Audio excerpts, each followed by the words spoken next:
Prest?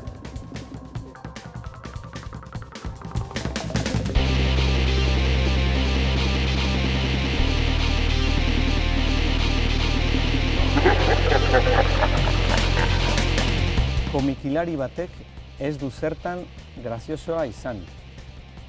Non kokatu behar zaitugu zu? Tira, ez du zertan graziosoa izan, baldin eta humore grafikoa ez badu egiten. Egiten badu, espero dezagun, grazioso izatea. Nik egin izan dudanean, saiatu nahi grazioso izaten, lortu dudan edo ez dakit. Gogoko duzu beste kulturgile batzuekin elkartzea komikilariak aspergarriak direlako akaso? Ez. Zerbait ez badira komikilariak aspergarriak dira. Besteak aspertzen dira euren lankidekin eta gure gana etortzen dira ongi pasatzera. Eta hori konprobagarria da. Elgeta, soinua joz egin neban bizitza ikasi. Eta zer horrek arkatza hartuta, oraingoz esan behar baietz, baino nire burua Elgetarekin alderatu behar badut, nik uste musikari petoa zala, artista petoa zala, eta ni eklektiko xamarra naizela esango nuke.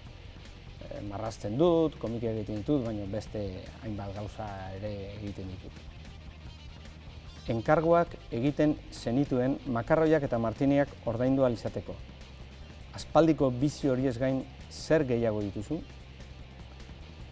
Saiatzen naiz bizi horiek mantentzen, eta nire beste bizioa errazak dira.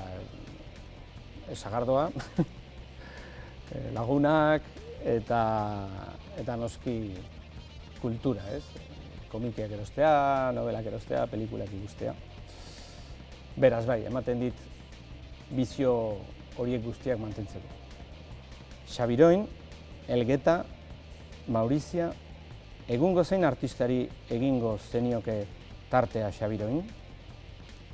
Askori egingo nioke. Baina behi da, trikitilari ez ari garela, Joseba Tapiari. Joseba Tapiak badu komiki bat baino gehiago, segurazki.